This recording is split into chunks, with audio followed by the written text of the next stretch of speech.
So it's a quick cup of coffee today.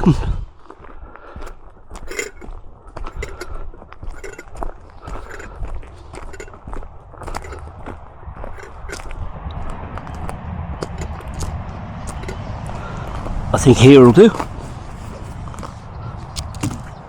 Okay, just pulled up, the bike's over there. It's a quick cup of coffee day today, so we just pull up here, get out my fuel cells. So 2 of these should be enough. Put the base plate on. That is actually the base plate. Like that. Got that. We only need 2. We'll get this going quick, so pour in a bit of water. Have to make a cup.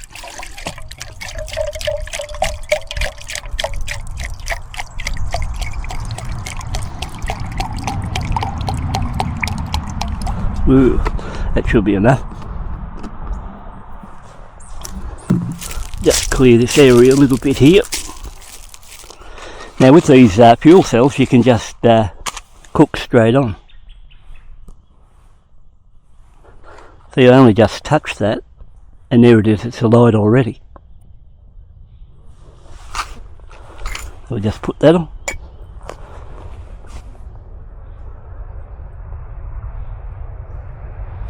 Just to be safe, I'll use this stick here to clear around it, so we've got no chance of the flame jumping over. Not that it's set alight much this time, but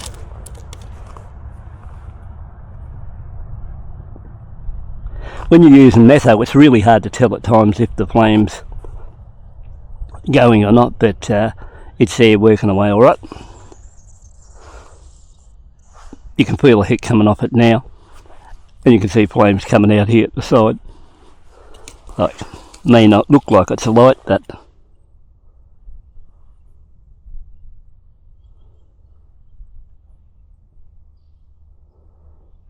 let's see there.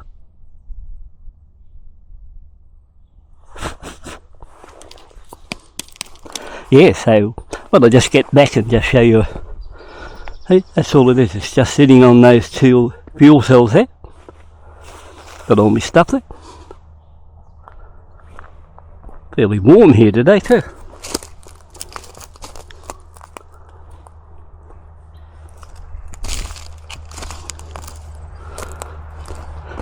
So you can either use it like a 4-cell like what I've got now, or 2-cell now, or you can use it as a 4-cell, and you can also, I sometimes use here, and I've got them here with me now. Sometimes I get out here, and where they're sitting like that, I've got 4 nails, and I just drive them into the ground like so. You know, naturally into the shape you want. Then put your fuel block in the centre, and that way you've got your pot, what you're boiling, off the main area anyway. But they do say that, you know, with these you can use it with the fuel cell on, and we'll see how that side goes. Must be going alright because there's a little bit of steam starting in there already. And the best thing about this sort of a footprint, if you come out camping or you pull up and you want to make a cup of tea or coffee or something like that, that it just doesn't show any bad effects on the environment. You know, there's no rubbish left. You've just got this little bit here. It's quick and easy. And then if you want a little bit more heat out of it, you can either put 4 blocks together or just work on that grid position like I told you there, using the nails to lift it up off the item and go from there. So overall it's fairly handy little item to have. Not cheap either. They're pushing close on about $100 to buy the little container that comes in 4 of those fuel cells, those areas of the base plate, and they give you some sort of like an aluminium shield to put around the unit itself in case it's too windy. But that bit aside, so you don't even think it's going, but the flames are right out here, see, so it's really misleading. especially using Metho. Once I used some other product I used in it. I think the correct one to use is one they call Veet, but you know, Metho is fairly cheap here and it's available at a lot of hardware stores, not hard to get hold of, don't pay much for a bottle. But I used some other product when I first got one of these, and it was horrible. It had that much soot and that flying around everywhere. It looked like I was setting something on fire, and a lot of soot on the base of your pots and everything like that. I don't think it was terps. That would be more highly inflammable, but it was a fair while ago when I used it for the first time, and it was a different sort of stove to this, but I never went back again. And then somebody mentioned to me, I'll try Metho, and after trying Metho, or methylated spirits as they call it here in Australia, you know, it worked really well, and you know, I think it's a really good little stove for that quick. You know, just if you want to pull up and say, oh, you've had a good run, and you want to pull up 15 minutes and you decide you want to make a tea or a coffee or anything like that, well, you know, it'll do the job there that way. If you want something more powerful, there'll be more powerful stoves coming along in other parts of this 6-part review, so you'll get a chance to look at various ones, and, you know, who knows, one of them might be one that you want to buy and think, yeah, that'd be alright for me. But that bit aside, so it's steaming away now and slight bubbles here in the bottom, so it all depends on, you know, when you get out here and you just want a cup of coffee, well, there's not much sense making a boiling cup of coffee, because then you've got to have to wait for it to cool down before you can drink it anyway. So if it gets to the stage where it's a reasonable heat, you know, I think that's sort of good enough what it is. And when it's on the base like this, you can use your pot there to snuff it out a lot quicker than if it's sitting in the wire cage or anything like that, because, you know, you might not be able to get it around there to extinguish the flame itself. So that bit aside, you know, you should keep that in mind. I usually just buy those. No, I've got one here, it's over in the other one. An Nescafe pre-packed, you know, like cappuccino, any of the other ones you want to make, and they're all together with their milk, dry powder mix and all that. You just put it in the base of your cup, and then just pour your product or your water onto the product and give it a bit of a shake, or stir I should say, and you're ready to party and get out there, have a quick drink and go from there. But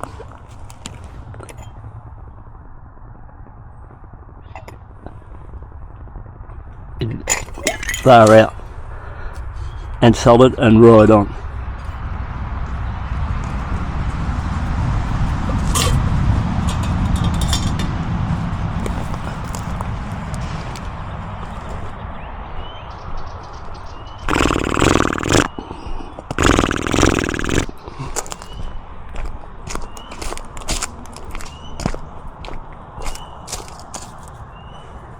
Okay guys, thanks for tuning into the channel today. We're going to start off with something different on this comparison between the Suzuki V-Strom 250 SX, which we'll just class as the 250, and the CFMoto 450 MT, which once again, to make it easier, I'll just call it the 450.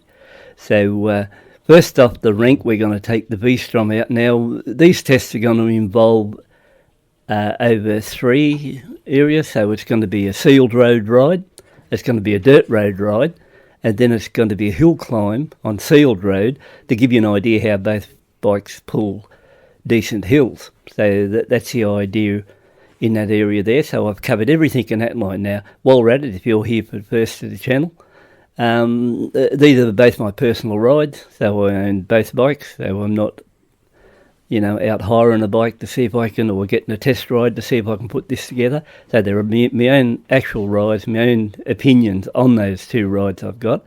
So hopefully that'll get things a little bit interesting there. I was going to do the MT450 as a first bike off, but I think we'll put the underdog in, and that'll be the Suzuki, and we'll go from there. So a little bit of stats on that one. Oh, even before to do the stats, everyone, there's going to be six clips in the series, and when you know, I'm thinking I'll slip in a a coffee break in each one and just show you different stoves I've got, and then, you know, somebody might look at those stoves later on and say, yeah, that's a good stove, I wouldn't mind getting, and I'll give you the names of the stoves and where you can get them from and stuff like that. And if you don't want to watch that section, just bypass it, go straight through and go to the ride part. I won't be able to put any bullets or anything to get you up to that, but I will tell you in the clip when it actually starts on the ride, in case you want to go straight through to that point. And in this case, I think it starts on this, the ride itself starts at 8 minutes, but there's a bit of comedy in the coffee one, so, you know, didn't work out as good as what I thought, and there's a bit of a boo-boo in it, so I decided, you know, leave it there. So something to look at on these, for example, both these bikes, like they're, you know, one's made in India, which is the V-Strom, and the CFMoto 450 is a Chinese bike. Honestly, I don't mind either bike because my first choice was this V-Strom before I ended up going the MT450, so no complaints there. So we're doing open road sealed riding at the moment, so I'll just give you a few stats on the bike. The 450 comes in at 175 kilos, and that'll be in the next clip on the sealed road run, and this 250 comes in at 167 kilos. So that's the weight-wise there. Now, the other side is, if you're looking at price here in Australia, the 450 comes in very close, pushing 10 grand now, and the Suzuki 250 comes in at around about 67.90, so it's almost 7. So virtually 3,000 separate them, and in the weight-wise, like 167 against 185, 8 kilos. You wouldn't think so if you were there trying to get on either bike, because, you know, the 450 is a much bigger bike than the V-Strom, but, you know, I suppose that's how it goes, like, that's how they build them. But as far as wheels go, like on the V-Strom, you've got 19-inch front and a 17-inch rear, where on the CFMoto 450 you've got a 21-inch front, 18-inch rear. Fuel tank capacity is 17 litres on the 450 and 12 litres on the V-Strom, but take into account, the V-Strom might only have 12 litres, but I'm pretty sure it does better on fuel economy than the bigger bike, and therefore, you know, you'd get a lot more kilometres to the tank than what you first would think. So overall, you know, I think another thing worth talking about would be seat height. So the seat height on the V-Strom, which is a little bit misleading when you first look at that bike, you know, like it's 835 millimetres, so 835 for that one, but at the low seat on the CFMoto is 820, so, you know, you wouldn't think straight off the V-Strom sits higher up than the other one, but that's how it is, and I can notice it when I get on the bikes itself. And, you know, I can notice I'm sort of on the balls of my feet on that CF motor. We'll correct that again. I'm on the balls of my feet on the V-Strom, and on the CFMoto, you know, like I can virtually flat foot that. But it's a different story when you see the next clip out, because I've actually put the high seat now on the CFMoto, and, you know, now I think they're fairly well close. Now, speaking of extras on either bike, like this one here, the V-Strom today, we'll talk about what's extras. This one, like I said, coming around about 67.90, but it's got Moto's Tractionator tyres, and that puts 500 extra onto it. It's got a crash bar set up there, well, that was about 550, a sump guard and then rack, so it probably costs around about 8,250, something like that, by the time all those items are put on it. And, you know, in overall, it's probably not all that far off the price of the 450, but then again, you've got to still buy the accessories for that one. Now, I think I'll give you a good run on that one, how things are going, so we can go from there. So let's get on to the ride side of this. Now, surprisingly, this little V-Strom, it runs along really well. Like, it's cruising along, you know, it'll run along at 100 kilometres an hour. If you want to go a little bit quicker, you know, you can sit on 110, but not around where I live, because, you know, the legal limit is 100 kilometres an hour, and there's a lot of stationary radar cameras around this area, or speed cameras, so you have to sort of use a bit of common sense and get out there. Safety features when you're cruising along anyway, all you've got is dual channel ABS braking. There's nothing else apart from that. But it's a fairly nice, relaxed little bike to ride. As far as vibration goes, I'd say it'd be 1 or 2 out of 10, like a very, very low in the bars or up in the or in the foot pegs. And mirrors, like when you look into the mirrors, like they're fairly clear to look through. No vibration of that running through them, and even the vision's not too bad for me. And that's a 5'9" rider, 85 kilos with a 32-inch inseam. So all that side of there, it's good in that line. And when I first got it, it was a little bit sloppy in the gearbox, and also it was a little bit hard to get into neutral. And that was soon sorted out, because now I've done just on 1,000 kilometres and it's ready to go on its first service. Well, the fact is now I noticed today it's really good going through the gears, and I had no trouble getting into neutral or anything like that. So this test I ran it today went about 150 kilometres, I think, overall.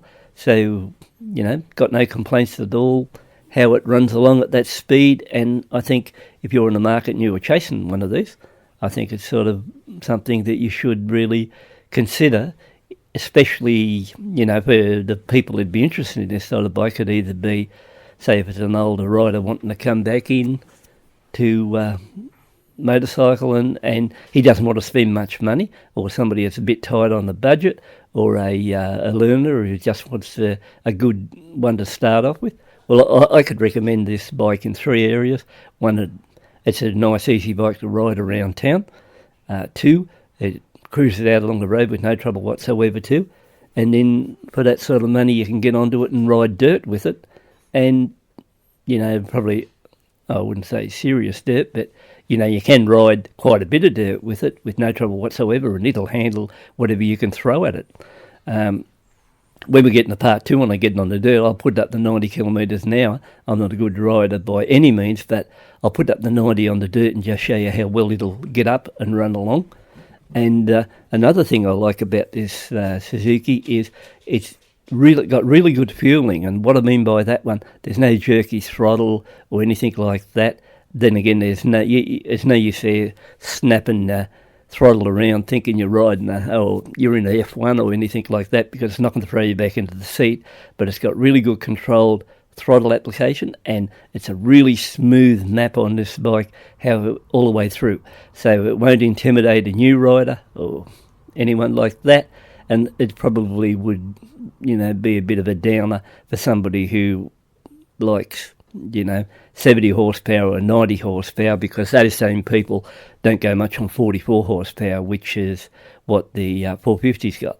But anyone like that who's sort of satisfied with how things are going, and thinks to themselves, well, I'm in no hurry, I'd just like to go out, enjoy the ride, keep up with the traffic, and these will keep up with it all right, because I think their top speed, from what I've seen on overseas tests, were up around somewhere in between 135, 140 kilometres an hour. So that they will get up and party if you want to move them along. And it seems to pull the hills all right around here. I can definitely notice the difference between this at 27 horsepower compared to the ones I've got at 20.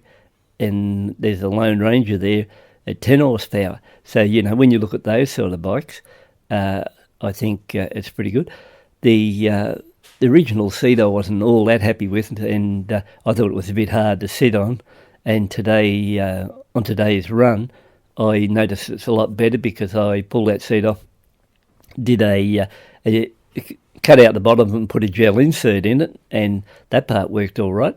Now, if you have been thinking about one of these and you think it's a little bit high at the 835mm, they also make a low seat for it, and that costs you about $100.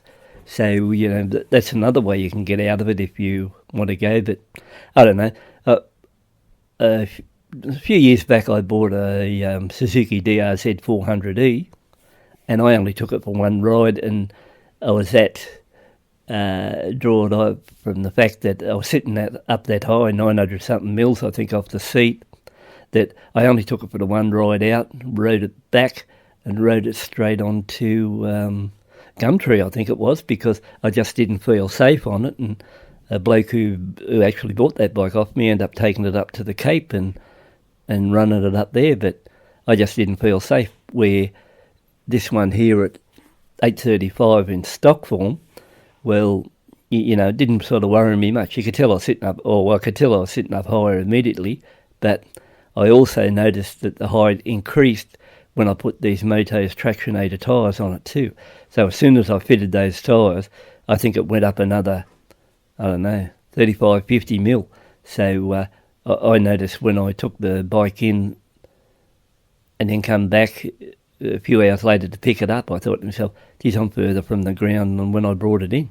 But, the best thing about these Moto's tyres, I find now that, like, I think it's a dual sports or a dual track I got on the front and the Adventure on the rear. And as far as things going out along the road, it runs around these corners from what you see. No trouble whatsoever, almost like on street tyres.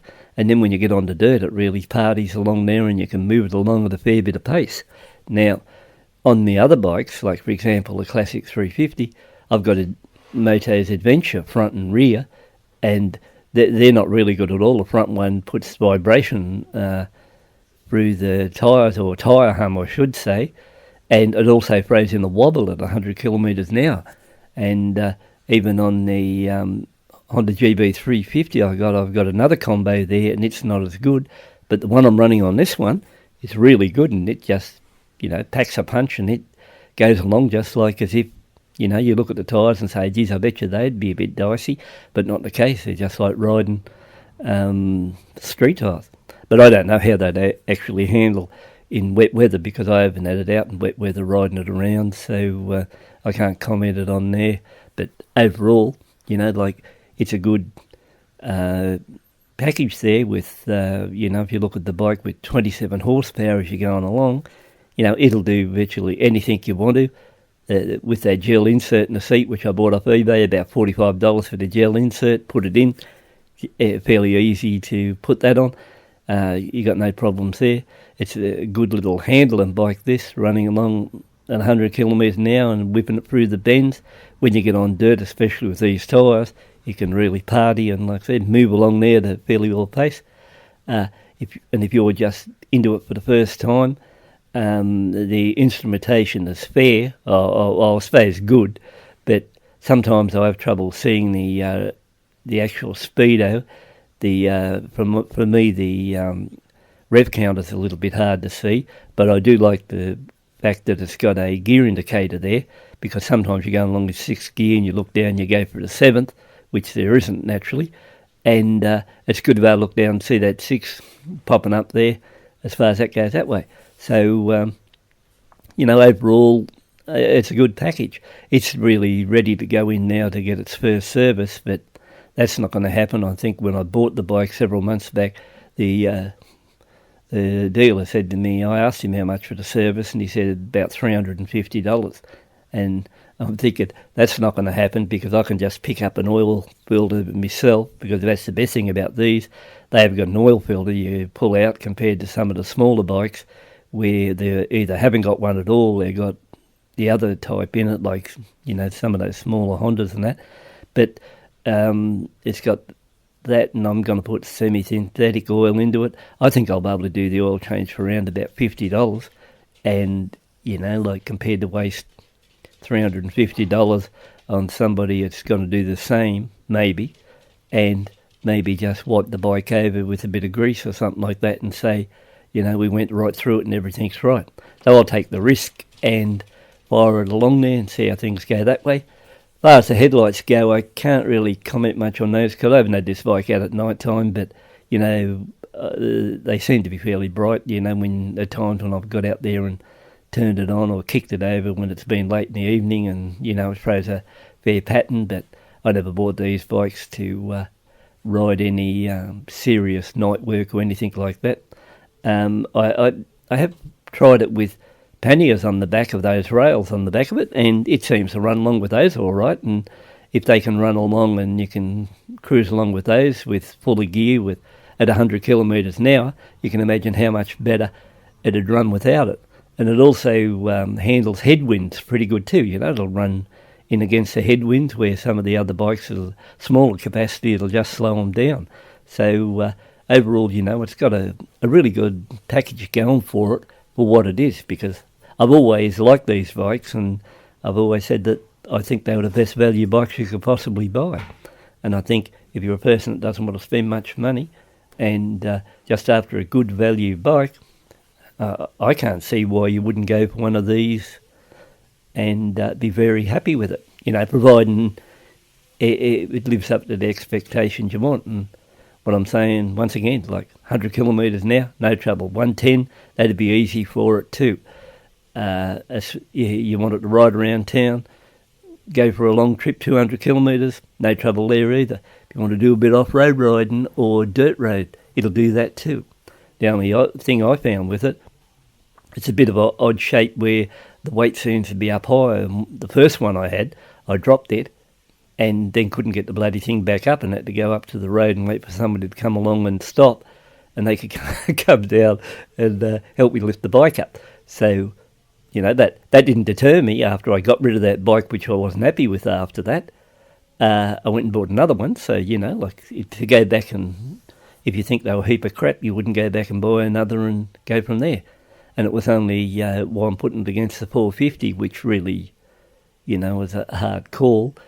The only reason I'm putting it against one of those is because I think that, seeing I own both, this would be the place to come and get a good, honest review where, I'm not afraid to tell you if things I don't like or anything like that about the bike, and, you're not sort of having somebody blow circles around with you just to fill in a bit of time. So that's why I would look at it that way. And if you said to me,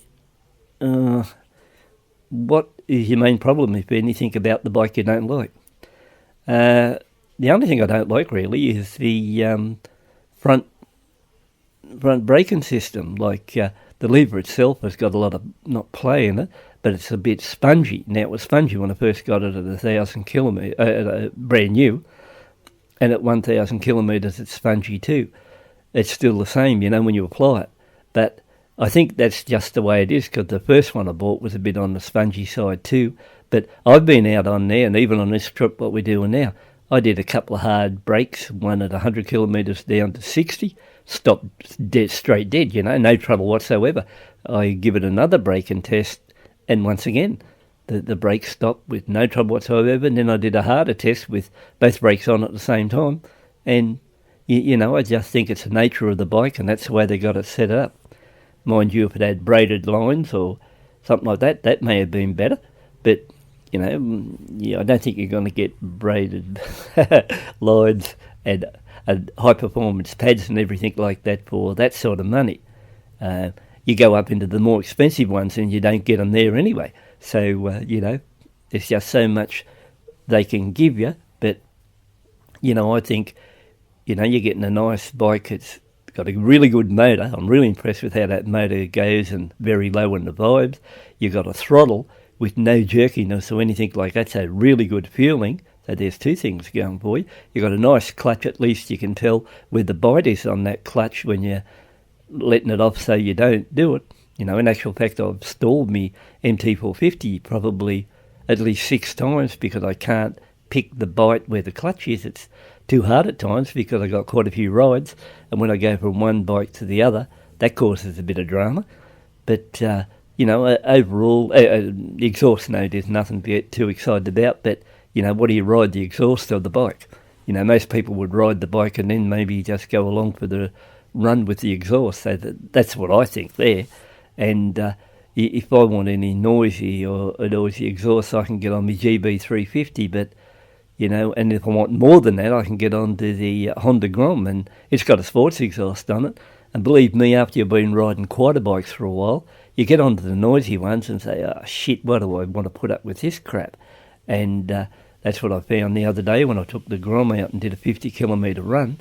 I was bloody glad to get back home because, you know, if you would have spoken to me 10 years ago or 5 to 8 years ago, I was sports exhaust mad. But, you know, when one matures and crosses over the big barrier of a 7.0, you say to yourself, do I really need the bloody noise or anything to go along with it, or I just want to get out there?